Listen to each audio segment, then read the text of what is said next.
அல்லேலூயா. கிறிஸ்துவுக்குள் பிரியமானவர்களே, ஆண்டவராகிய இயேசு கிறிஸ்துவின் நாமத்தில் எனது அன்பின் வாழ்த்துக்களை நான் தெரிவித்துக் கொள்கிறேன்.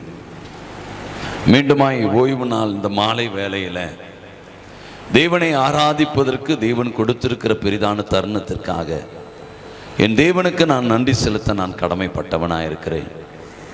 தேவனுடைய வருகையின் கடைசி காலங்கள் வருகையின் காலங்களாய் இருக்கிறபடியினால் உடைய அழைப்பை மறந்து விடாதீர்கள். தேவன் உங்களை தெரிந்து கொண்ட நோக்கத்தை மறந்து விடாதீர்கள். உடைய கரங்களிலே கொடுத்திருக்கிற தாளந்துகளை மறந்து விடாதீர்கள். இவைகள் எல்லாம் என்னுடைய கரங்களிலே கொடுக்கப்பட்டிருக்கிறது. இதை குறித்ததான கணக்கு நான் ஒப்புவித்தே ஆக வேண்டும். இந்த சிந்தனை எப்பொழுதுமே உடைய உள்ளத்துக்குள் அது ஒலித்து கொண்டே இருக்க வேண்டும் என்பதை அறிந்து கொள்ளுங்க. அப்போஸ்தலனாகிய பவுல் கொலோசியருக்கு எழுதின நிருபம் 3வது அதிகாரம் அதில் 15வது வசனத்தை வாசிக்கும் பொழுது அவர் சொல்லுகிறார், தேவ சமாதானம் உடைய இருதயங்களிலே ஆளக்கடவது, இதற்கென்றே நீங்கள் ஒரே சரீரமாய் அழைக்கப்பட்டிருக்கிறீர்கள், நன்றி அறிதல் உள்ளவர்களுமாய் இருங்கள். தேவ சமாதானம் உடைய இருதயங்களிலே ஆளுகை செய்யட்டும். தேவ சமாதானம் என்னுடைய இருதயத்தை ஆளுகை செய்து கொண்டிருக்கிறதா? நமக்கு நாமே ஒரு கேள்வி எழுப்பிக் கொள்ள வேண்டிய ஒரு தருணம். ஆவிக்குரிய பயணத்திலே வாழ்ந்து கொண்டிருக்கிறேன், தேவ பிள்ளையாய் இருக்கிறேன். தேவ பிள்ளை என்பதை நான் உலகத்திலே காண்பித்துக் கொண்டிருக்கிறேன். தேவ சமாதானம் என்னுடைய உள்ளத்தை ஆளுகை செய்து கொண்டிருக்கிறதா? நிறைய கேள்விகளை நாம் மற்றவர்களை பார்த்து கேட்பது உண்டு. ஆவிக்குரிய காரியங்களிலே நான் வளர்ந்திருக்கிறேன் என்பதை நாம் பல நிலைகளிலே நாம் காண்பிப்பது உண்டு. ஒன்றை நீங்கள் அறிந்து கொள்ள வேண்டும். அப்போஸ்தலனாகிய பவுல் சொல்லுகிற வண்ணமாய் தேவ சமாதானம் என்னுடைய உள்ளத்தை ஆளுகை செய்து கொண்டிருக்கிறதா? இல்லை. சமாதானம் என் உள்ளத்திலே இருக்குமானால் எந்த எதிர்பார்ப்புமே இருக்காது. ஒன்று நன்றாக புரிந்து கொள்ளுங்க. தேவ சமாதானம் உடைய உள்ளத்தை ஆளுகை செய்கிறதா இருக்குமானால் எனக்கு ஒரு காரியம் வேண்டும், இந்த காரியத்திற்காக என்னுடைய வாழ்வை நான் நகர்த்துகிறேன், என்னுடைய தேவைகள் இப்படியாய் இருக்கிறது என்று சொல்லி நாம நம்முடைய வாழ்வை முன்னிறுத்த மாட்டோம். ஏன்னா தேவ சமாதானம் என்னுடைய உள்ளத்தை ஆளுகை செய்து கொண்டிருக்கிறபடினால் தேவன் எல்லாவற்றையும் எனக்காக செய்வார் என்கிற நிச்சயம், நம்பிக்கை நமக்குள் இருக்கும். இந்த தேவ சமாதானம் என்னுடைய உள்ளத்தை ஆளுகை செய்யாமல் இருக்கிறபடினால் தான் நம்முடைய வாழ்க்கையிலே ஒரு வெறுமையான ஒரு தோற்றம் இருப்பதை போல காட்சிப்படுத்தப்படுகிறது. தோல்வியை நான் சந்தித்திருப்பேனோ, சந்தித்து விடுவேனோ, என் வாழ்க்கையில் நான் வெற்றி பெற முடியுமோ, இப்படி பலவிதமான ஒரு அவிசுவாசமான எண்ணங்கள் நம்முடைய உள்ளங்களை எப்பொழுதுமே சூழ்ந்து கொண்டே இருக்கிறது, வட்டமிட்டு கொண்டே இருக்கிறது. காரணம் என்னுடைய இருதயத்தை தேவ சமாதானம் ஆளுகை செய்யாதிருப்பதுதான் அதற்கு காரணமாய் இருக்கிறது என்பதை நாம் புரிந்து கொள்ள வேண்டும். எனக்கு அருமையான தேவனுடைய பிள்ளைகளே, இதை அறிந்து கொண்டாலே போதும். எனக்கு தேவ சமாதானம் என் உள்ளத்தை ஆளுகை செய்யாதிருக்கிறது, இதை நாம் உணர்ந்து விட்டாலே போதும். அதை தான் யோவானுக்கு வெளிப்படுத்தும் பொழுது அழகாய் சொல்லுகிறார். வெளிப்படுத்தின விசேஷம் 3வது அதிகாரம் அதிலே 3வது வசனத்தை வாசிக்கும் பொழுது அவர் சொல்கிறார், ஆகையால் நீ கேட்டு பெற்றுக்கொண்ட வகையை நினைவு கூர்ந்து அதை கை கொண்டு மனம் திரும்ப. அவர் சொல்லுகிற காரியம், நீ கேட்டு பெற்றதை நினை. முதல்ல நிறைய காரியங்களை ஆண்டவரிடத்திலே கேட்டு நீ பெற்றிருப்பதை மறந்து விடாதே. ஏன் தேவ சமாதானம் உள்ளத்தை ஆளுகை செய்யாதிருக்கிறது? ஏன் அந்த சமாதானத்தை நீ இழந்தவனாய் இருக்கிறாய்? ஏன் அந்த சமாதானம் உள்ளத்தை ஆளுகை செய்து ஒரு நிறைவுள்ள ஒரு பாத்திரமாய் என் வாழ்வை நான் நகர்த்த முடியாததற்கு காரணம் என்ன? நான் கேட்டு பெற்றதை மறந்து விட்டேன். என் ஆண்டவர் என்னுடைய கரங்களிலே கொடுத்திருக்கிற அந்த தேவ பணியை நான் மறந்து விட்டேன். எனக்கு கொடுத்த அந்த ஆவிக்குரிய வரங்களை நான் மறந்து விட்டேன். என் அழைப்பை மறந்து விட்டேன். இதுதாங்க நம்முடைய உள்ளத்தில் சமாதானத்தை நான் இழந்ததற்கு காரணம் அதுதான். பாரமான யாவற்றையும் நம்மை சுற்றி நெருக்குகிற பாவத்தையும் தள்ளிவிட்டு உனக்கு நியமிக்கப்பட்ட ஓட்டத்திலே பொறுமையோடு ஓடு. பல காரியங்கள் என்னை நெருக்கிக் கொண்டிருக்கிறது, பல காரியங்கள் எனக்கு பாரமாய் இருக்கிறது. இப்படிப்பட்ட சூழ்நிலைகளிலே நான் கேட்டு பெற்றதை மறந்திருக்கிறபடியினால் இந்த நெருக்கங்கள் என்ன செய்கிறது என்று சொன்னால் தேவ சமாதானத்தை இழக்க செய்து விடுகிறது. தேவன் எனக்கு கொடுத்த அந்த சமாதானத்தை இழந்தவனாய் என்னுடைய வாழ்வு நகர்த்தப்பட்டு கொண்டிருக்கிறது. எனக்கு அருமையான தேவனுடைய பிள்ளைகளை, ஆராய்ந்து பார்க்க வேண்டிய ஒரு தருணம். நன்றாக யோசியுங்க. தேவன் நம்முடைய உள்ளத்தில் ஒரு பெரிய ஒரு சமாதானம் அடைய வேண்டும் என்று சொல்லி நமக்கு ஒரு அழைப்பை கொடுத்திருக்கிறார். அந்த சமாதானத்துக்கான அழைப்பை தேவன் கொடுத்து தேவன் நாம் கேட்டதெல்லாம் பெற்றுக்கொள்ள செய்திருக்கிறார். நீ பெற்றதை நினைத்து பார்த்து ஆவிக்குரிய காரியங்களிலே பயணிக்க வேண்டிய நாம் திசை மாறி திரிந்து கொண்டிருக்கிறோம். அழைப்பை மறந்து ஓடிக்கொண்டிருக்கிறோம். அதைதான் அப்போஸ்தலனாகிய பவுல் தீமோத்தேயுக்கு எழுதும் போது அவர் அழகாய் சொல்லுகிறார். எடுத்துக்கொள்ளலாமே, 1 தீமோத்தேயு 1வது அதிகாரத்தை எடுத்துக்கொள்ளலாம். அதிலே 12வது வசனத்தை வாசிக்கும் போது அவர் சொல்லுகிறார், என்னை பலப்படுத்துகிற நம்முடைய கர்த்தராகிய இயேசு கிறிஸ்து என்னை உண்மை உள்ளவன் என்று எண்ணி இந்த ஊழியத்தை கொடுத்தார். உண்மை உள்ளவன் என்று நம்பி அபிஷேகத்தை கொடுத்தார். உண்மை உள்ளவன் என்று நம்பி உன் கரத்திலே ஊழியத்தை கொடுத்தார், வரங்களை கொடுத்தார், ஆசீர்வாதங்களை கொடுத்தார், விடுதலையை கொடுத்தார், நன்மையை கொடுத்தார். உன்னை நம்பினார் ஆண்டவர். உன்னை நம்பிதான் அதை கொடுத்தார். நாம் அதை மறந்து விட்டோம். என் கரத்திலே கொடுக்கப்பட்டதை நீ கேட்டு பெற்றுக் கொண்டதை நினை என்று யோவானுக்கு சொல்லுகிறார். யோவானுக்கு வெளிப்படுத்தும் பொழுது ஆண்டவர் சொல்லுகிறார், நீ கேட்டதை பெற்றது, கேட்டு பெற்றதை நினைத்து நீ மனம் திரும்பு. அப்படிதான் சொல்லுது வேதம். அப்ப கேட்டு பெற்றதை நான் நினைக்க வேண்டும். எதற்காக நான் கேட்ட உடனே ஆண்டவர் எனக்கு கொடுத்தார்? நீ உண்மை உள்ளவன் என்று நம்பி கொடுத்தார். நீ தேவனுடைய ராஜ்யத்தை கட்டுகிற கருவி என்று நம்பி கொடுத்தார். தேவன் இப்படிதான் உங்களையும் என்னையும் நம்பி இருக்கிறார். உங்களை என்னைய நம்பிதான் தேவன் வரங்களை கொடுத்தார், ஆசீர்வாதங்களை கொடுத்தார், விடுதலையை கொடுத்தார், ஐஸ்வர்யங்களை கொடுத்தார், எல்லாம் கொடுத்தார். தேவன் நம்பி நமக்கு கொடுத்திருக்கிறார், நம்பி இருக்கிறார். உங்களையும் என்னையும் ஆண்டவர் நம்புகிறார். உங்களையும் என்னையும் ஆண்டவர் நம்பியிருக்கிறார். அதேதான் அப்போஸ்தலர் 20வது அதிகாரம் 28வது வசனத்தில் சொல்கிறார், உன்னை குறித்து தேவன் தம்முடைய சுயாதீனத்தினாலே சம்பாதித்துக் கொண்டு சபையை நீ மேய்ப்பதற்காக, அவர் ரத்தம் சிந்தி மீட்ட அந்த சபையை நடத்துவதற்காக, ஒரு ஆத்மாவை அறுவடை செய்வதற்காக உன்னை நம்புறார். அந்த ராஜ்யம் கட்டுகிற கருவி நீதான் நம்புறார். நீதான் தேவ சித்தத்தை நிறைவேற்ற போகிற உன்னை நம்புறார். வரங்களை சும்மா கொடுத்துடல, வரங்களை வைத்துக் கொண்டு கரங்களை தட்டிட்டு ஓடுறதுக்கு வரங்களை கொடுக்கல. எனக்குள்ள அபிஷேகம் இருக்குது அப்படி காட்டுறதுக்கு கொடுக்கறல. அந்த சபையை மேய்ப்பதற்காக, நடத்துவதற்காக உன்னை உண்மை உள்ளவன் என்று நம்பி உன்னுடைய கரங்களில் கொடுத்திருக்கிறார். நாம என்ன அதெல்லாம் பெற்றிருக்கிற, என்கிட்ட வரம் இருக்குது, என்கிட்ட தாளந்துகள் இருக்கிறது, நான் ஊழியத்திற்கு தான் நாம காட்டிக் கொண்டிருக்கிறோம், இதைதான் வெளிப்படுத்தி கொண்டிருக்கிறோம். ஆகவேதான் இதை அறியாதிருக்கிற இந்த பயணம், இதை உணராதிருக்கிற இந்த பயணத்தினால் தான் தேவ சமாதானத்தை நீ இழந்து போயிருக்கிறார். மறந்துடாத எனக்கு அருமையான தேவனுடைய பிள்ளைகளை, இன்னைக்கு தேவனுடைய சமாதானத்தை இழந்தவர்களாக தான் நம்முடைய வாழ்வை நாம் நகர்த்தி கொண்டிருக்கிறோம்.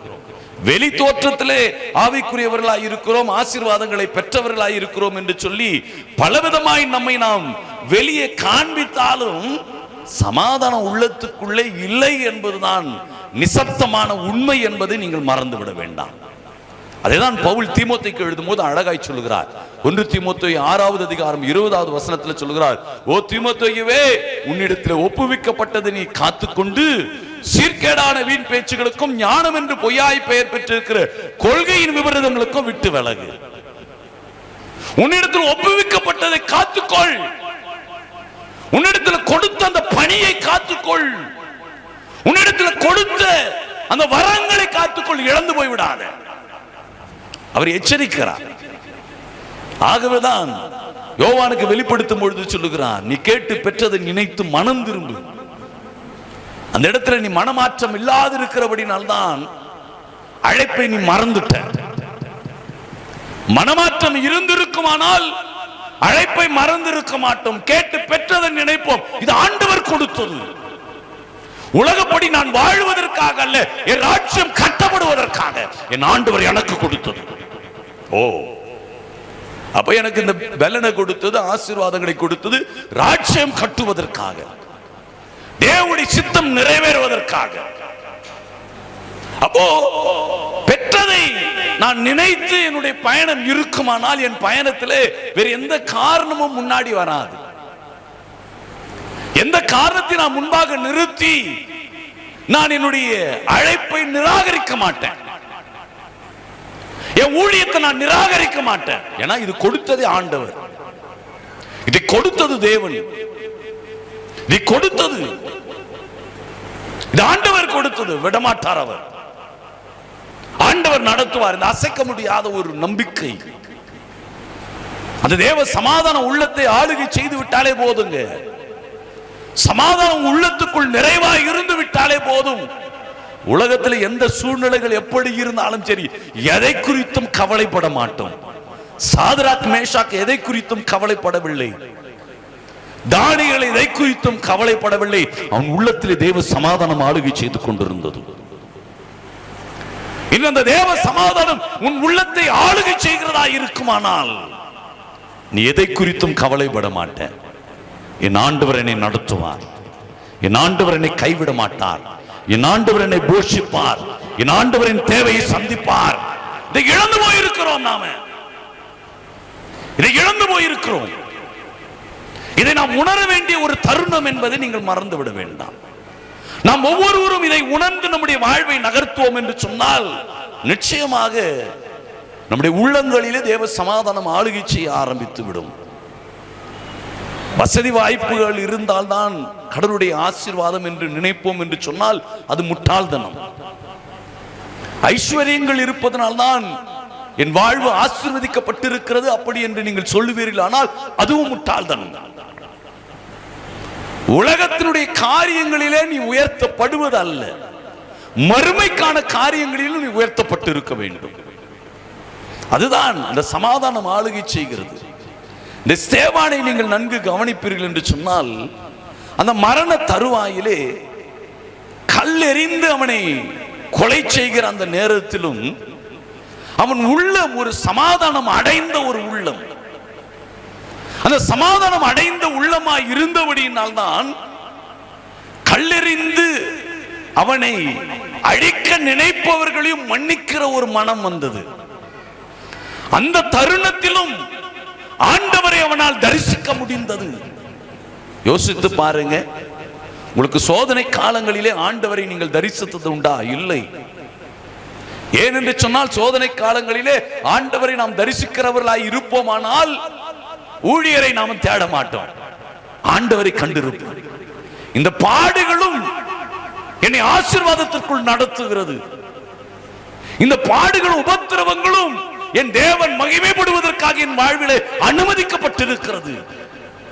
இந்த உணர்வு பூர்வமான ஒரு ஆவிக்குரிய வாழ்விலே நம்முடைய வாழ்வை நாம் நகர்த்துவோம்.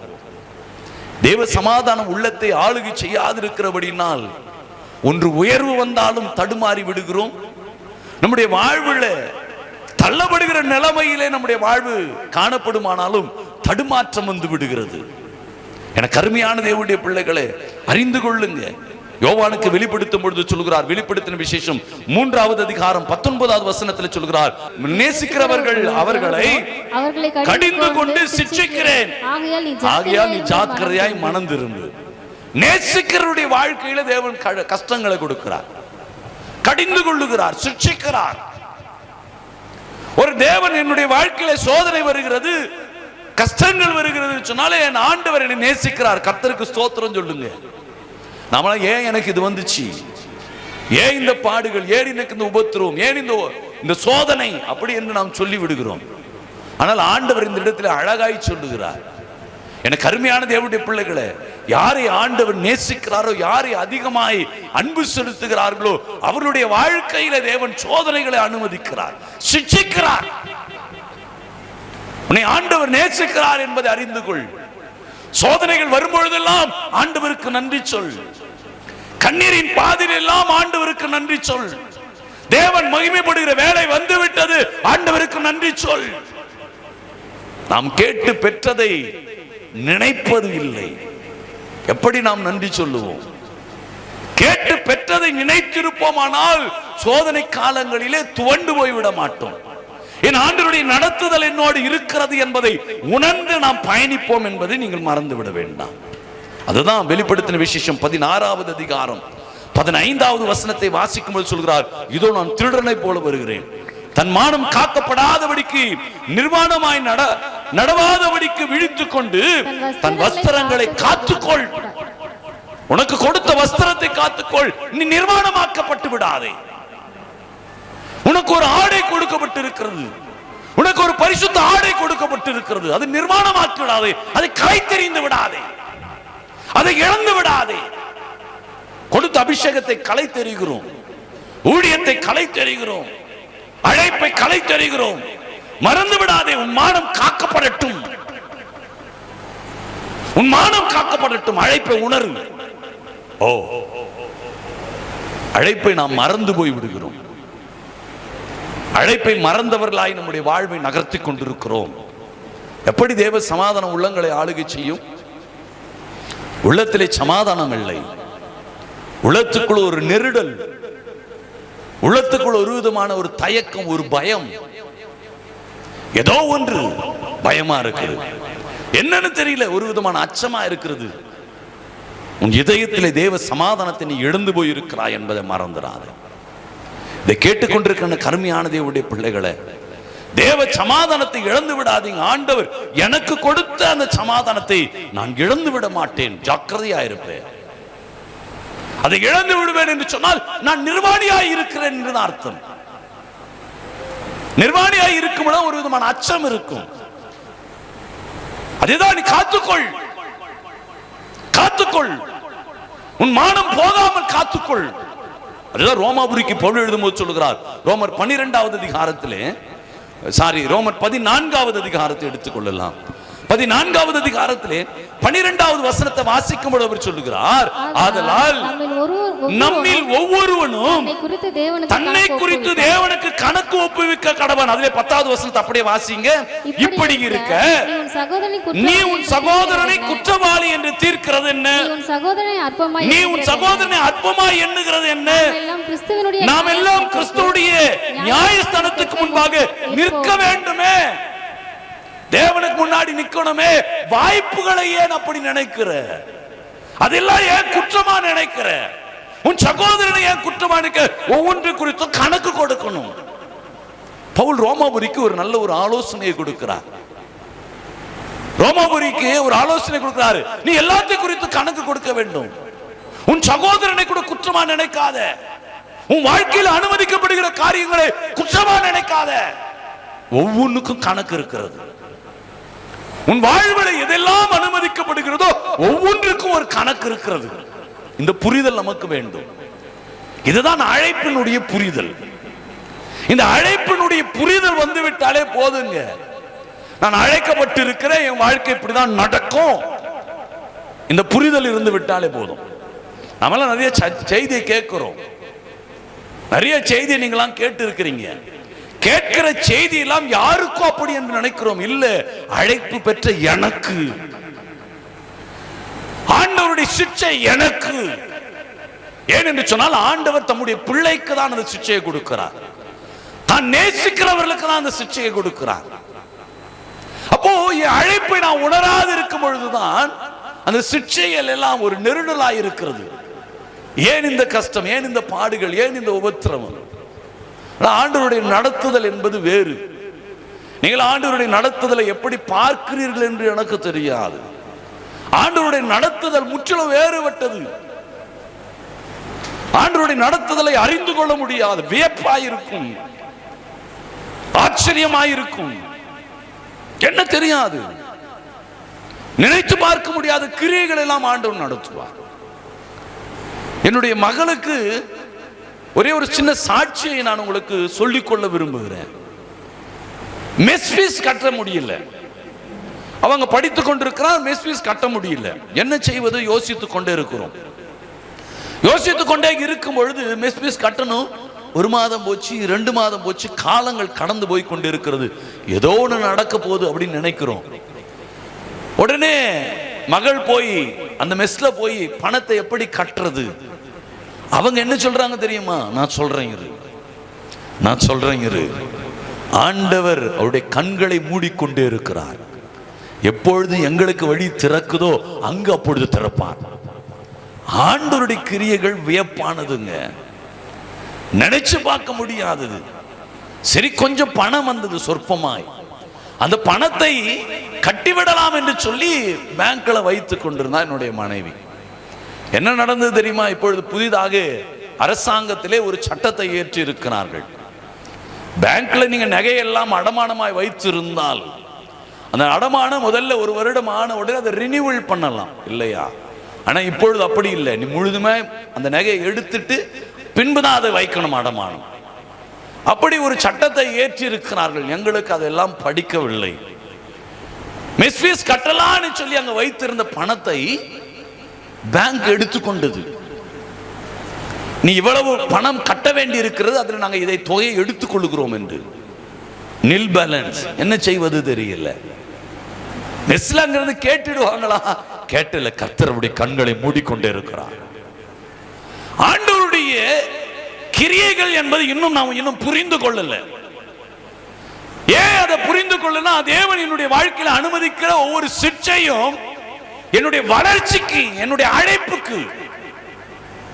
உடனே இந்த கஷ்டம் வரக்கூடாது, இந்த துன்பம் வரக்கூடாது, இந்த பாடுகள் வரக்கூடாது அப்படி என்று நாம நினைச்சிடுறோம்.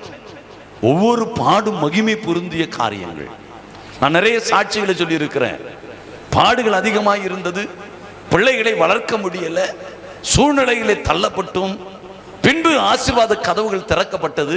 ஆனால் இன்று நினைக்கிறேன், அந்த பாடுகள் இன்னும் பட்டிருப்பேன். ஆனால் நான் பட்ட பாடுகளுக்கு இவ்வளவு ஆசீர்வாதம் என்று சொன்னால் இன்னும் பட்டிருக்கலாமே, இன்னும் என் ஆண்டவனை உயர்த்தி இருப்பாரே. அந்த பாடுகள் எல்லாம் ஒவ்வொன்றும் ஆசீர்வாதம். எவ்வளவுக்கு எவ்வளவு ஆண்டவருடைய அன்பை ருசித்து பயணிக்கிறீர்களோ பயணம் செய்யுங்க. அழைப்பு உணர்ந்து பயணம் செய்யுங்க. எதையும் அற்பமாய் எண்ணி விடாதீங்க, எதையும் அற்பமாய் நினைத்து விடாதீங்க. உன் சகோதரனை அற்பமாய் எண்ணி விடாதே. அதுதான் பவுல் சொல்லுகிறார் ரோமாபுரிக்கு. ஒவ்வொன்றையும் குறித்து நீ கணக்கு கொடுக்க வேண்டும். அழைப்பை உணர்ந்தவன் தன் வாழ்வில் எது அனுமதிக்கப்பட்டாலும் இது ஆண்டவருடைய சிட்சை என்பதை உணர்ந்து அதை அற்பமாய் தள்ளிவிட மாட்டான். நன்றாக யோசித்து பாருங்க. உங்களுடைய இதயத்திலே நீங்கள் கைகளை வைத்து நினைத்து பாருங்க. நம்முடைய வாழ்க்கையில் அனுமதிக்கப்பட்ட பாடுகள், உபத்திரவங்கள், கஷ்டங்கள் வரும் பொழுது அதை நிராகரிக்க, அது ஏன் வந்தது என்று சொல்லி முறுமுறுக்க, இல்லை என்று சொன்னால் அதை புலம்பி தீர்க்கிறவர்களாய் நம்முடைய வாழ்வை அப்படிதான் நகர்த்தி இருக்கிறோமே தவிர, கர்த்தருக்கு ஸ்தோத்திரம், அதை நான் ஏற்றுக்கொள்ளுகிறேன், இது ஆண்டவரின் வாழ்க்கையில் அனுமதித்திருக்கிறது, இதன் மூலமா எனக்கு பாடங்களை கற்றுக் கொடுத்திருக்கிறார், கர்த்தருக்கு ஸ்தோத்திரம் அப்படி என்று சொல்லி அந்த பாடுகள் வழியாய் நீங்கள் கடந்து சென்றது உண்டா என்று யோசித்து பாருங்க. தேவ சமாதானம் உடைய உள்ளங்களை ஆளுகை செய்யுமானால் நீங்கள் அப்படிப்பட்ட ஒரு பாதையிலே பயணம் செய்யக்கூடியவர்களாய் நீங்கள் காணப்படுவீர்கள் என்பதை நீங்கள் மறந்துவிட வேண்டாம். அதுதான் ரோமாபுரிக்கு பவுல் எழுதும்போது சொல்கிறார். 2 கொரிந்தியர், ரோமாபுரிக்கு கொரிந்தியருக்கு எழுதும்போது சொல்கிறார். 2 கொரிந்தியர் 5வது அதிகாரம் 10வது வசனத்தில் சொல்கிறார், ஏனென்றால் சரீரத்திலே அவனவன் செய்த நன்மைக்காவது தீமைக்காவது தக்க பலனை அடையும்படிக்கு நாம் எல்லாரும் கிறிஸ்துவுடைய நியாயஸ்தானத்துக்கு முன்பாக வெளிப்பட வேண்டும். எதை செய்தாலும் தேவனுக்கு முன்பாக நிற்கணும். நீ என்ன செய்தாலும் முட்டி போட்டுதான் ஆகணும், ஜெபிச்சுதான் ஆகணும். ஆண்டவரிடத்துல கேட்காத நீ வேற எங்க ஓடிட போற? அப்ப ஆண்டவரிடத்துல நின்றுதான் ஆகணும். நீ எதை செய்தாலும், நீ என்ன வேணா செய், ஆண்டவரிடத்துல போய் நின்னே ஆகணும். நின்ன உடனே அவருடைய பிரசன்னத்தை உணர முடியுதா? இல்ல. பல மணி நேரமா ஜெபிக்கிறோம், போராடுறோம், இல்ல அந்த நிறைவு இல்லை. ஜெபித்து விட்டேன் என்கிற நிறைவு இல்லை. ஜெபித்து விட்டு ஆண்டவரின் ஜெபத்தை கேட்டு விட்டார் என்கிற நிறைவு இல்லை. அந்த நிறைவு இல்லாது இருக்கிறபடினால் தான் நமக்குள்ள இன்னும் சந்தேகங்கள் நம்மை சூழ்ந்து கொண்டு இருக்கிறது. சந்தேகங்கள் மீண்டும் மீண்டுமாய் நம்மை வந்து தொட்டுவிட்டு கடந்து போகிறது. எனக்கு அருமையான தேவனுடைய பிள்ளைகளை நன்றாக யோசித்து பாருங்க. இன்று நம்முடைய வாழ்க்கையிலே நான் கேட்டதை என் ஆண்டவர் கொடுப்பார் என்கிற நிச்சயம் எப்பொழுது வரும்? எப்பொழுது வரும்? மீண்டுமாய் அந்த காரியத்தை குறித்து நாம பேச மாட்டோம். ஒரு காரியத்திற்காக நான் ஜெபிக்கிறேன் என்று சொன்னால், ஜெபித்து விட்டேன், ஆண்டவர் கேட்டு விட்டார் என்கிற நிச்சயம் எனக்குள் இருக்குமானால் மீண்டுமான அந்த காரியத்தை குறித்து பேச மாட்டேன். கர்த்தரிடத்தில் சொல்லிட்டேன், கர்த்தர் எனக்கு செய்வார். இந்த நம்பிக்கை தான் நமக்குள்ள இருக்கும், இந்த விசுவாசம் இருக்கும். இதுதான் வேதம் சொல்லுகிற காரியம். தேவ சமாதானம் உள்ளத்தை ஆளுகை செய்கிற காரியம். ஆனா கேட்டதை மீண்டும் மீண்டுமாய் சொல்லின்னு இருக்கிறோம். கர்த்தரிட சொல்லி இருக்கிறேன், என்ன செய்ய போறாரோ? ஜெபம் அங்கீகரிக்கப்படல, நடக்காது.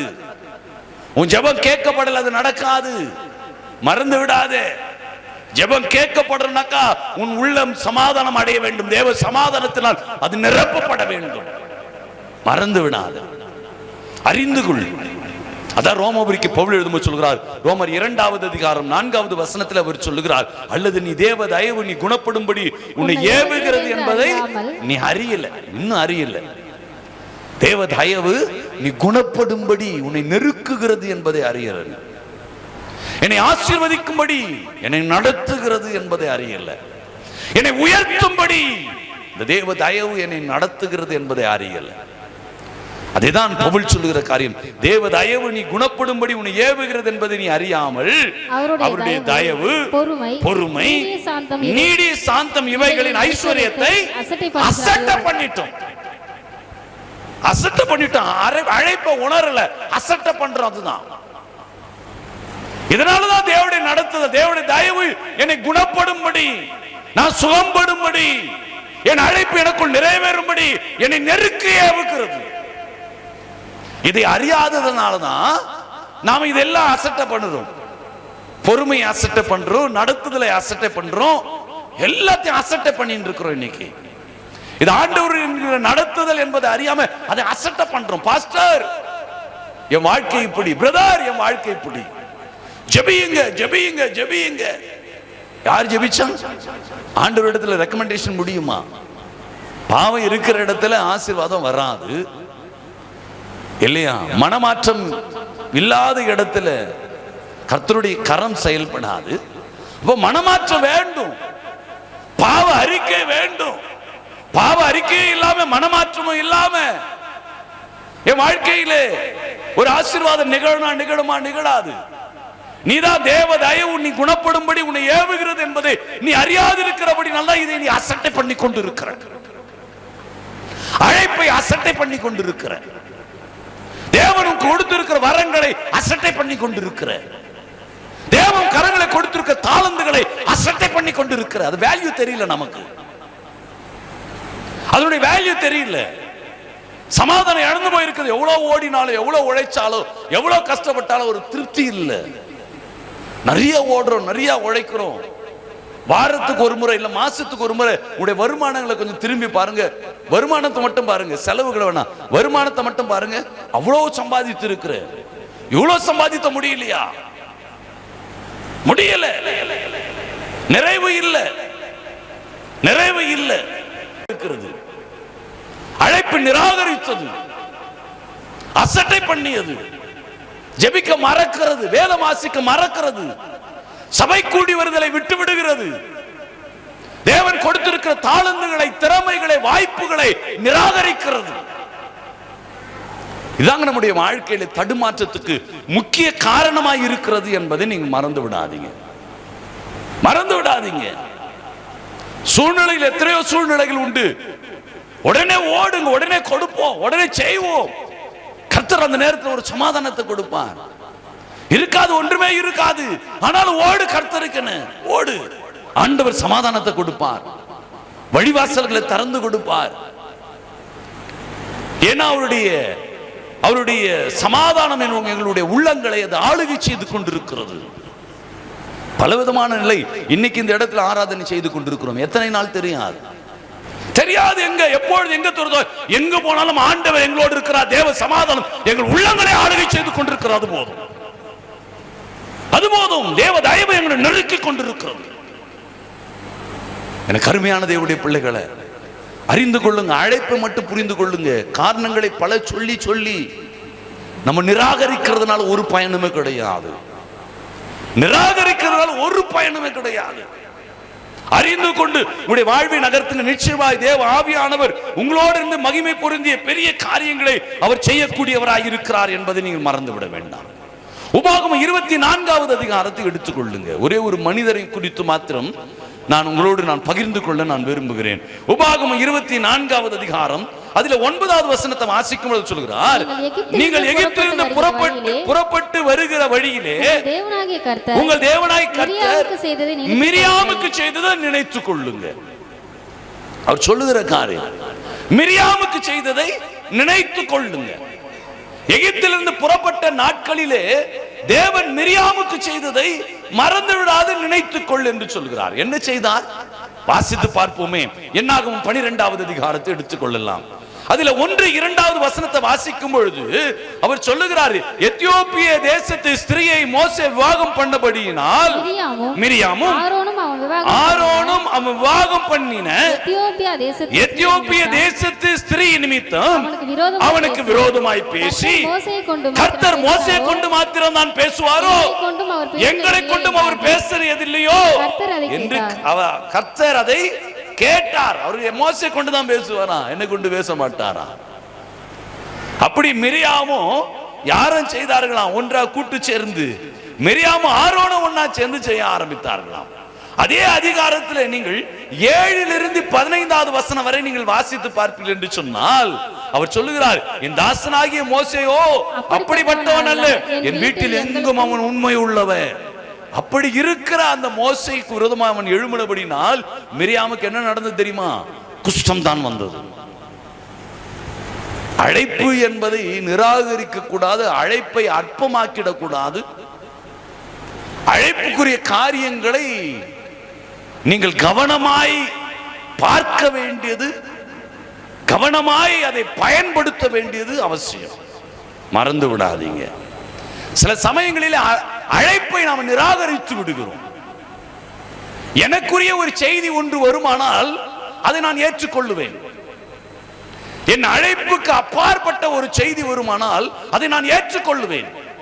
ஏனென்று சொன்னால் அது என் அழைப்பில் என்னை நிர்பந்திக்காது.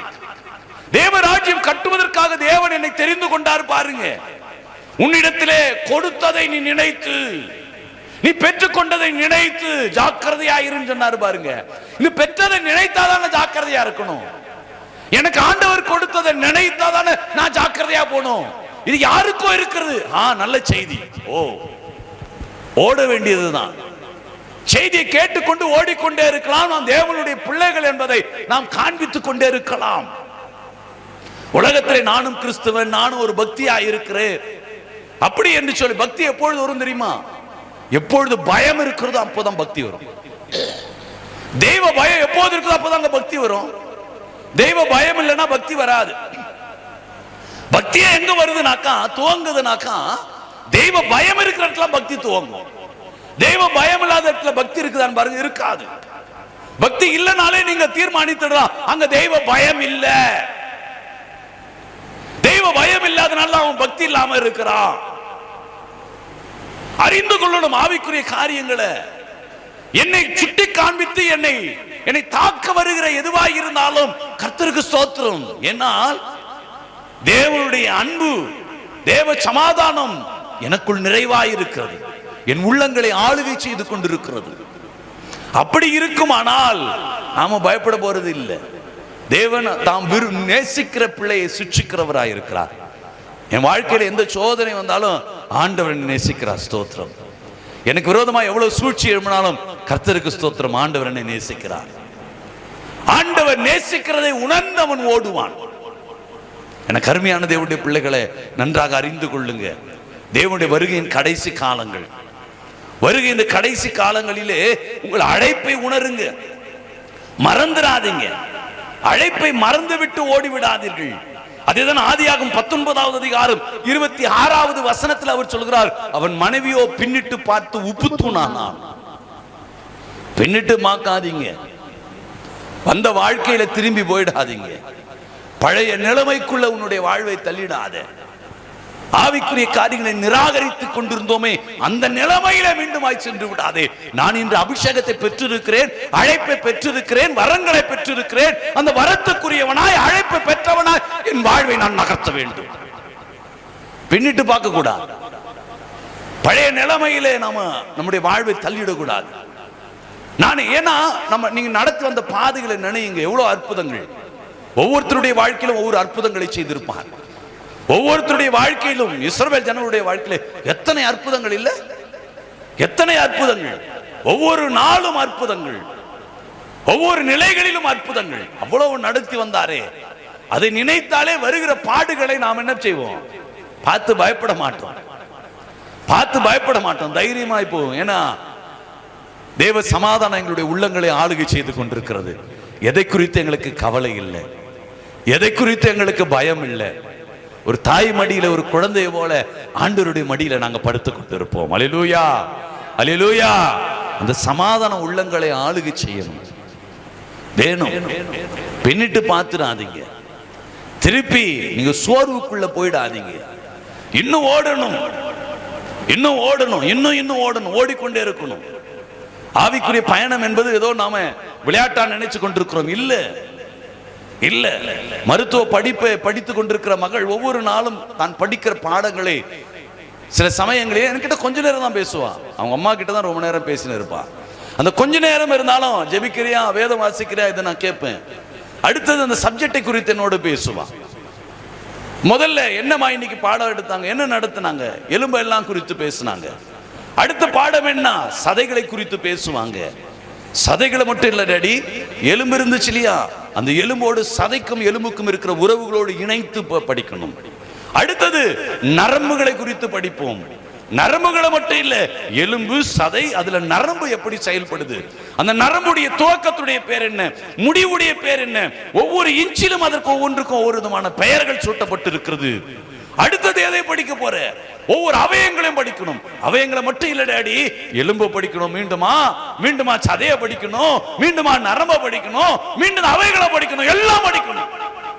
எல்லாமே சரீரத்துல ஒவ்வொரு டாப் டு பாட்டம் ஃபிங்கர் டிப்ல இருக்கணும். ஆவிக்குரிய பயணம் கூட அதுதான். அதை முடிச்சுட்டேன்னு முடிக்கிறது இல்லை. அதுல சரியா பாடம் படிக்கலனாக்கா ஒரு பேஷண்ட்டை சந்திச்சா அந்த பேஷண்ட்டை உயிரோட காப்பாற்ற முடியாது நோயிலிருந்து. அப்படிதான் ஊழியத்தில் அழைப்பு பெற்றவர்கள் அப்படிதான். நீங்க படிச்சிட்டீங்களா, அது முடிஞ்சிடுச்சு, அடுத்தது அதை மறக்க கூடாது, அதையும் நினைக்கணும், அடுத்ததை படிக்கணும், அதுக்கு அடுத்ததையும் படிக்கணும், அதையும் நினைக்கணும், இதையும் நினைக்கணும், இதையும் படிக்கணும், அடுத்தது எல்லாத்தையும் சேர்த்து படிக்கணும், எல்லாத்தையும் படிக்கணும். பேஷண்ட் எப்படி, அதுகிட்ட என்ன பேசணும், அந்த பேஷண்ட் எப்படி, எதெல்லாம் சொல்லலாமா, எதெல்லாம் சொல்லக்கூடாதா, எதை பேசணும், எதை பேசக்கூடாது, அது எப்படி வாங்கணும், அந்த இந்த பேஷண்ட் இப்படி இருந்தா எப்படி செய்யணும், அப்படி இருந்தா எல்லாம் எல்லாம் எல்லாம் எல்லாம் யாருக்கும் சொல்லக்கூடாது. இது ஒரு டாக்டர் மட்டும் தான் அதை படிக்கணும், டாக்டர் மட்டும் தான் அதை தெரிஞ்சுக்கணும், வேற யாருக்கும் சொல்லக்கூடாது. பேஷண்ட்டுக்கு சிலது சொல்லக்கூடாது, சிலது உறவுகளுக்கு சொல்லக்கூடாது. ஒரு ஆத்ம அறுவடை என்பது அதுதான். ஆத்ம அறுவடை நான் போயிட்டு நான் அப்படி ஜெபிச்ச என்ன நடந்துச்சு தெரியுமா, வரங்களை கொடுத்திருக்காங்க, தரிசனத்தை காண்பித்தார், என்ன காண்பித்தார் தெரியுமா, இல்ல இல்ல இல்ல இல்ல, நீ ஊரெல்லாம் தாள தம்பட்டு அடிக்கிறதுக்கு உனக்கு தரிசனத்தை கொடுக்கல. அந்த மனநிலையை புரிந்து அந்த ஆத்மாவை விழுந்திருக்கிற காரியத்தை தூக்கி எடுப்பதற்கு உனக்கு கொடுத்தார். ஓ, அதை 4 பேருக்கு காண்பிச்சுட்டு தரிசனம் இதுதான் உனக்கு, உனக்கு இப்படி ஒரு பிசாசு, இப்படி ஒரு நோய், நீ இப்படி இருக்கிற, அது ஆண்டவர் ரகசியம் உன்னோடு பேசி இருக்கிறார். அந்த இடத்துல ஒரு மனமாற்றம் வேண்டும். அதை நீ எப்படி கொடுத்தா அதை பத்தி நீ தெரிஞ்சாதான் எங்க மனமாற்றத்தை கொடுக்க முடியும். அதனாலதான் உனக்கு காமிச்சார தவிர நீ ஒண்ணு மேல இருந்து குதிச்சுடல. நாம என்ன நினைக்கிறோம், மேல இருந்து குதிச்ச மாதிரி நமக்கு தான் அந்த வரம் இருக்குது, பிடுங்கிடுவார், அடுத்த தரிசனம் கிடைக்காது. நிறைய பேர் அப்படி தரிசனத்தை விட்டு இருக்கிறாங்க. உங்களுக்கு தெரியுமா தெரியாதான்னு தெரியாது. நிறைய பேர் கிறிஸ்தவத்துல தரிசனத்தை விட்டுட்டாங்க. தரிசனத்தை இருக்கிறத போற காட்டலாமே தவிர தரிசனத்தை இழந்து போயிருக்கிறாங்க. அபிஷேகத்தை அப்படிதான் விட்டுட்டாங்க. அபிஷேகம் இருக்கிறத போல காட்டலாம், அபிஷேகம் இல்ல. பரிசுத்த ஆவி உன்னிடத்தில் வரும்பொழுது நீ பலன் அடைந்து யூதேயாவிலும் சமாரியாவிலும் சாட்சியா இருக்கணுமே. சாட்சியே இல்லையே. அப்போ உனக்குள்ள இருக்கிற அபிஷேகம் என்ன? ஓ, யோசித்து பாருங்க. இன்னைக்கு இழந்து போயிருக்குது சபைகள். அபிஷேகத்தை இழந்து போயிருக்குது, தாளந்து இழந்து போயிருக்குது, வரங்களை இழந்து போயிருக்குது, எல்லாம் இழந்து போயிருக்கிறோம். ஏன் கொடுத்தான்னு தெரியல, வாங்கிட்டோம், நிராகரித்துக் கொண்டிருக்கிறோம். அதையெல்லாம் இன்னைக்கு அழைப்புல அப்படிதான் நிராகரித்துக் கொண்டிருக்கிறோம். இழந்து போயிட்டீங்க. நீங்க இருக்கிற மாதிரி நீங்க காண்பிக்கலாம், இருக்கிற மாதிரி பாவனை காட்டலாம். நீ இழந்துட்டு இருக்கிற, நீ இழந்துட்டாரு. உனக்கு தெரியாது, சவுலுக்கு தெரியாது தேவ ஆவியானவர் விட்டு பிரிஞ்சது. ஆவியானவர் நேரம் அண்டர்டேக் பண்ணிட்டார். யார? தாவீது அண்டர்டேக் பண்ணிட்டார். தெரியாது, உள்ள வந்த பிறகுதான் தெரியுது. சவுல் கொன்றது எவ்வளவு, தாவீது கொன்றது எவ்வளவு. ஓடி ஓடி அடிச்சாலும் அவனை தொட முடியல, தொட முடியாது. நீ என்ன ஓடி ஓடி அடிச்சாலும் தொட முடியாது. இழந்து போயிருக்கிற நீ. நாம இருக்கிற மாதிரி காட்டலாம், அது வேணும்ன்றதுக்காக ஏதோ முயற்சி செஞ்சு ஆனலாம். வேண்டாம், உணருங்க, கொஞ்சம் அழைப்பு உணருங்க. அழைப்பு நிராகரிச்சிடாதீங்க, அழைப்பை விட்டுடாதீங்க, பின்னிட்டு பார்க்காதீங்க. அழைப்பை மறந்துடாதீங்க, பின்னிட்டு பார்க்காதீங்க. அழைப்பை நிராகரித்துட்டு ஓடாதீங்க. அதான் கொரிந்தியருக்கு பவுல் எழுதும்போது சொல்லுகிறார், 2 கொரிந்தியர் 5வது அதிகாரம் 6வது வசனத்துல சொல்லுகிறாரு, நாம் தரிசித்து நடவாமல் விசுவாசித்து நடக்கணும். பார்த்து நடக்கிறது இல்ல ஊழியம். அழைப்பு பார்த்து நடக்கிறது இல்ல, விசுவாசித்து நடக்கணும். கர்த்தர் செய்வார், அவ்வளவுதான். கொடுத்தா இப்படி இருந்தா நான் ஊழியம் செய்யாத, உன்னை கூப்பிடல போ. யார் உன்னை கூப்பிட்டது? தரிசித்து நடக்கிறவங்களை ஒண்ணும் செய்ய முடியாது. விசுவாசித்து நடக்கிறவங்களை ஆண்டவர் செய்வார். விசுவாசம் இல்லைனாலும் போயிடுச்சாங்க. உன் பயணத்துல விசுவாசம் இல்லைனாலே நீ இழந்துட்டேன்னு அர்த்தம். தரிசித்து நடப்பது இல்ல, பார்த்தாதான் செய்வான், கொடுத்தாதான் செய்வன செய்ய முடியாது. ஊழியத்துக்குள்ள வந்த புதியதில்ல, சாப்பாட்டுக்கு காசு கிடையாது, குழந்தைக்கு பால் வாங்குறதுக்கு காசு கிடையாது, இல்ல ஒண்ணு இல்ல. விசுவாசித்த என் கூட இருந்த சகோதரன், என் கூட ஜெபத்துல இருந்த ஒரு சகோதரன் ரவிக்குமார்னு சொல்லி பேர். ரவிக்குமார் பேர். என்ன பிரதர், ஊழியத்தை ஸ்டார்ட் பண்ணிட்ட, உனக்கு வருமானம் இல்லை, சிஸ்டருக்கு வருமானம் இல்லை, இந்த விளையாட்டுக்கு நான் வரமாட்டேன் அப்படின்னு போயிட்டார். நாங்களாம் ஒன்னா சேர்ந்து ஜெபித்தவங்க. இந்த ஊழியம் தூங்கின காலங்களிலே ஒன்னாய் 4-5 பேர் ஒன்றாக சேர்ந்து நாங்கள் ஜெபித்தவர்கள். நிராகரித்து விட்டு போனார். என்ன நடக்குமோ, நீ விளையாடுற ஊழியத்தை நான் விசுவாசித்து நடந்தேன், விசுவாசித்து நடந்தேன். அவருடைய ஜெபம் கேட்கப்பட்டுச்சு. ஜெப குறிப்பெல்லாம் எழுதுவோம். அப்பெல்லாம் சரவணன் வந்து இருக்கிறாப்ல, ஜெப குறிப்பு நோட்ல எழுதுவோம். ஒவ்வொருத்தருக்கும் வீடு வேணும், ஒவ்வொரு காரியம் நடக்கணும், ஒவ்வொருத்தருக்கும் ஒவ்வொரு வீடு. நான் வெளிநாடு போகணும், அவர் வெளிநாடு போகணும். அவர் வெளிநாடு போயிட்டார், நான் ஜெப குறிப்பு வைக்கல. உடனே அவருடைய ஜெபம் கேட்கப்பட்டுடுச்சு அப்படின்னு நினைச்சிட்டு அவர் ஏதோ வேறு விதமாக அவர் சிந்திச்சிட்டாரு. என்ன நடந்தது தெரியுமா? இந்த எல்லா வேலையும் இழந்து வேதனையான ஒரு காரியம். எனக்கு அருமையான தேவனுடைய பிள்ளைகளை, யாரையும் நான் குற்றப்படுத்தவில்லை. அழைப்பை நிராகரித்து விடாதீர்கள். அழைப்பு என்பது பார்த்து ஓடுவதல்ல, விசுவாசித்து ஓடுவது. ஆண்டவர் மீது மட்டும் நம்பிக்கை வைத்து ஓடுவதுதான் ஊழியம். அதுதான் விசுவாச பயணம், அதுதான் அழைப்புக்குரிய பயணம். அதை அறிந்து கொள்ளணும். அதுதான் கொரிந்தியருக்கு பவுல் எழுதும்போது சொல்றார், 2 கொரிந்தியர் 4வது அதிகாரம் 17-18வது வசனத்துல சொல்கிறார், மேலும் காணப்படுகிறவைகளை அல்ல, காணப்படாதவைகளை நோக்கி இருக்கிற நமக்கு. அப்பதான் இந்த உபத்திரவம் சீக்கிரத்தில் நீங்கும். அவனுக்குதான், அவன் வாழ்க்கையில தான் சீக்கிரத்துல எல்லா பிரச்சனைக்கும் தீர்வு கிடைக்கும். விசுவாசித்து நடக்கிறான் பாரு, அவன் வாழ்க்கையில் தான் சீக்கிரமா நடக்கும். நன்மைகள் சீக்கிரமாய் நடக்கும், ஆசீர்வாதங்கள் சீக்கிரமாய் நடக்கும். நடக்கும் நடக்கும், மாற்று கருத்தே கிடையாது. நடக்கும். யாரை கொண்டு வேணாலும் தேவன் எதை வேண்டுமானாலும் செய்வார். நீ நினைப்பதற்கு மேலே செய்வார், நீ வேண்டிக் கொள்வதற்கு மேலே செய்வார். அவரால் கூடாதது ஒன்றுமே இல்லை. வானத்திலும் பூமியிலும் சகல அதிகாரம் அவருடைய கரத்தில் இருக்கிறது. எனக்கு அருமையான தேவனுடைய பிள்ளைகளை, எல்லா நிலைகளையும் மாற்றுவாருங்க. எல்லா நிலைகளையும் புரட்டி போடுவார். எல்லா நிலைகளையும் ஆண்டவராலே மாற்ற முடியும். விசுவாசித்து நடங்க, தரிசித்து நடக்காதீங்க. விசுவாசித்து நடக்கும் பொழுதுதான் உபத்திரவங்கள் எல்லாம் உங்களை விட்டு அது விலகி செல்லுகிறதா இருக்கும். உபத்திரவங்கள் எல்லாம் உங்களை விட்டு அகன்று ஓடுகிறதா இருக்கும். அதுதான் 1 கொரிந்தியர் 4வது அதிகாரம் அதுல 20வது வசனத்தை வாசிக்கும் சொல்றாரு, தேவனுடைய ராஜ்யம் பேச்சில் அல்ல பலத்தில் இருக்குது. பேச்சில் இல்லை. ஊழியம் பேச்சில் அல்ல, பலத்தில், கிரியைகளில். ஊழியன்றது பேசுறது, நாங்களா ஊழியம் செய்யணும், பேச்சில் அல்ல, பலத்தில் இருக்குது. நல்லா புரிந்து கொள்ளுங்க. ஊழியன்றது தான் பலத்தில் இருக்கணும். உன் ஜெபம் பலத்தில் இருக்கணும். ஆத்ம அறுவடை பலத்தில் இருக்கணும். பேச்சில் இருக்கக்கூடாது. பேச்சில் ஒண்ணுமே செய்ய முடியாது. ஒரு காரியத்தை செய்ய முடியாது. 4 பேருக்கு முன்னாடி காண்பிக்கலாம். உன் இருதயங்களிலே தேவ சமாதானம் ஆளுகை செய்யாது. உன் இருதயங்களிலே தேவ ஆவியானவர் ஆளுகை செய்ய முடியாது. உன் வாழ்க்கையிலே ஒரு சமாதானத்தை இழந்தவனாக தான் உன்னுடைய வாழ்வு இருக்கும். எல்லாம் நீ பெற்றிருக்கலாம், எல்லாம் அடைந்தவனே போல இருக்கலாம், ஆனால் தேவ சமாதானத்தை நீ இழந்தவனாய் இருப்பாய் என்பதை மறந்துடாது. அதுதான் ரோமாபுரிக்கு பவுல் எழுதும்போது சொல்லுகிறார். ரோமர் 14வது அதிகாரம் 17வது வசனத்தில் அவர் சொல்லுகிற காரியம், தேவனுடைய ராஜ்யம் புசிப்பிலும் அது நீதியும், அது குடிப்பு. தேவனுடைய ராஜ்யம் புசிப்பும் குடிப்பும் அல்ல, அது நீதியும் சமாதானமும் பரிசுத்த ஆவியினாலும் இருக்கிறது. ஆமாங்க, அது புசிப்புல குடிப்புல அல்ல, அது சமாதானத்தில் இருக்குது, நீதியில இருக்கிறது. முதலாவது தேவனுடைய நீதி, அவருடைய ராஜ்யத்தை தேடு. அதுதான் தேவ சமாதானம். இந்த ராஜ்யத்தை தேடுற பார், அதுலதான் இருக்குது தேவ சமாதானம். புசிப்புல குடிப்புல, உலகத்துல வீடு கட்டிட்டேன், கல்யாணத்தை பண்ணிட்டேன், எனக்கு வேலை கிடைச்சிடுச்சு, நான் நல்லா இருக்கிறேன், அதுல இல்ல ஆசீர்வாதம், அதுல இல்ல. இதுதான் ஆசீர்வாதம் நமக்கு நினைச்சுட்டு இருக்கிறோம். அப்படி இதெல்லாம் அனுபவித்தவங்களே ஆசீர்வதிக்கப்பட்டீங்களா கேளுங்க. இல்லைங்க, கர்த்தரை ஆசீர்வதிக்கணும், ஜெபியுங்க, கர்த்தரை ஆசீர்வதித்தால் போதுங்க அப்படின்னு நாம சொல்றோம். அப்படின்னு ஆசீர்வாதம்ன்றது என்ன? உன் இருதயத்தில் தேவ சமாதானம் ஆளுகை செய்வதுதான் ஆசீர்வாதம்.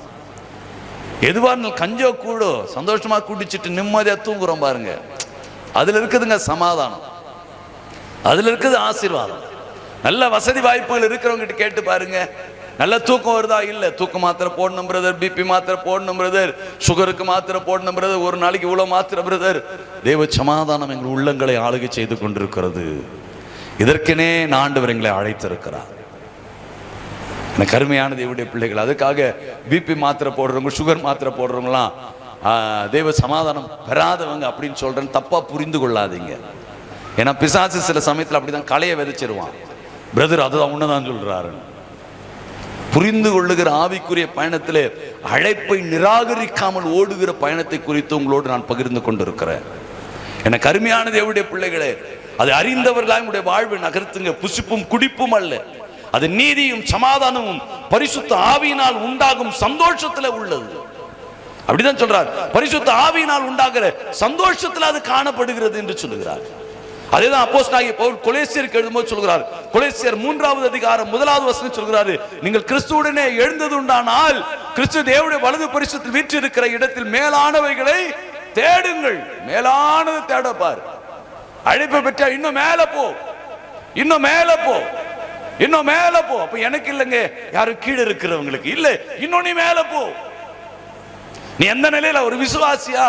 அடுத்தது அடையாளங்களை காண்பிக்கவா, அடுத்தது ஊழியத்துல வா, அடுத்த அறுவடையில வா, அடுத்த ராஜ்யத்தை கட்டுகிறதுல வா.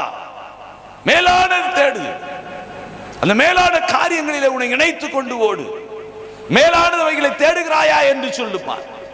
இன்னும் உலகத்துக்குரியதை தேடிக்கொண்டிருக்கிறாய் அன்பார். அதான் எபேசியருக்கு பவுல் எழுதும்போது சொல்லுகிறார். எபேசியர் 1வது அதிகாரம் அதுல 20வது வசனத்தில் அவர் சொல்லுகிற காரியம், எல்லா துரைத்தனத்துக்கும் அதிகாரத்துக்கும் வல்லமைக்கும் கர்த்தத்துவத்துக்கும் இம்மைக்காக மாத்திரமல்ல மறுமையிலும் பெயர் பெற்றிருக்கும் எல்லா நாமத்துக்கும் மேலாக அவர் உயர்ந்திருக்கத்தக்கதாக, எல்லா நாமத்துக்கும் மேலாக அவர் உயர்ந்திருக்கத்தக்கதான பயணம் வேணும். எல்லா நாமத்துக்கும் மேலாக அவர் உயர்த்தப்பட்டிருக்கிறாரா? யோசித்து பாருங்க. என் பயணம் எப்படி இருக்கிறது? என் அழைப்பு எப்படி இருக்கிறது? நான் எதை நோக்கி ஓடிக்கொண்டிருக்கிறேன்? இந்த கடைசி காலங்களிலே என் பயணம் எப்படி இருக்கிறது? உங்களை நீங்களே சோதித்து அறியுங்க. நான் இவ்வளவு நாள் ரட்சிக்கப்பட்டிருக்கிறேன். இவ்வளவு நாள் 10ஆம் வகுப்புல நான் வகுப்பறையிலே நான் சேர்ந்து விட்டேன். வகுப்பறையில சேர்ந்த பிறகு என் வாழ்க்கை என்ன நடக்குதுனாக்கா, அந்த வாழ்க்கையிலே 10ஆம் வகுப்புல 10 வருஷமா இருக்கிறேன் அப்படின்னாக்கா, நான் முட்டாளா அறிவாளியா? முட்டாள் இல்லையா? அப்போ விசுவாச நிலைமையில இத்தனை ஆண்டுகளா இருக்கிறோம். அபிஷேகத்தை பெற்றுட்டு அந்த அபிஷேகத்தை இப்படியே காண்பித்து தான் இருக்கிறோம். அதுல இருந்து ஒரு கனி இல்லை, அதுல இருந்து ஒரு எழுப்புதல் இல்லை, அதுல இருந்து அந்த வளர்ச்சி இல்லை. இத்தனை ஆண்டுகளா நான் இப்படி இருக்கிறேனே அப்படின்னு நாம் வருத்தப்பட்டு இருக்கிறோமா? வருத்தப்படுங்க, வருத்தப்பட்டு அதை செயல்படுத்துங்க.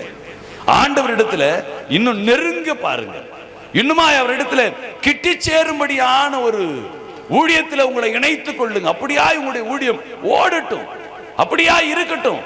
ஆண்டவரை தேடி ஓடுங்க, ஆண்டவரை தேடி ஓடுங்க. ஆண்டவர் தேடி ஓடுனா அவரை போல நீங்க மாறணும், அவரை போல நீங்க மாறணும். அப்படிதான் பவுல் சொல்றார், அவரை போல நீங்க மாறுங்க. எரேமியா தீர்க்கதரிசி என்ன சொல்லுகிறாரு? எரேமியா 1வது அதிகாரம் 11, 11, 12வது வசனத்தை பாருங்க. எரேமியாவே நீ எதை காண்கிறா?